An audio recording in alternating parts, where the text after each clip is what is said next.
د کندوز په امام صاحب ولسوالۍ کې رسمي سیالیو ته د دغې ولسوالۍ د ځوانانو لیوالتیا. په دې ولسوالۍ کې د ډاډمن امنیت له برکته ورزشکارانو ته د ورزش کولو ښه زمینه برابره شوې ده. ورزشکاران وایي دا چې د ورزش کولو ښه فرصت ورته برابر شوی خوښ دی او له نورو ځوانانو هم غواړي تر څو ورزش کولو ته مخه کړي.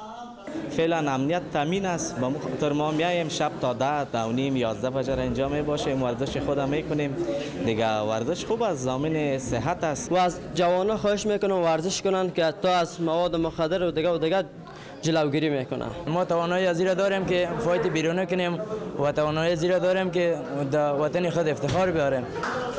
په ورته مهال بیا د امام صاحب ولسوالۍ د رزمي کلب مسؤلین رزمي سیالیو ته د ځوانانو لیوالتیا خبره تاییدوي او په دې برخه کې له حکومت څخه د ملاتړ سربیره لوبغاړو ته په بهرنیو هیوادونو کې د سیالیو پر برابرولو ټینګار کوي. خواهش ما از ریاست تربیت بدنی و کمیته ملی المپیک افغانستان همی است که فقط زمینه یک جای مناسب برای ما فراهم بسازه که جوانان مصروف تمرین شوند. د کندوز امام صاحب ولسوالۍ کې ورزشي لوبو ته د ځوانانو لیوالتیا په داسې حال کې ډیره شوې چې په دې وروستیو کلونو کې د دې ولایت ورزشکارانو په بیلابیلو لوبغالو کې لوبې ترسره کړي او ښې لاسته راوړنې له ځانه سره درلودې.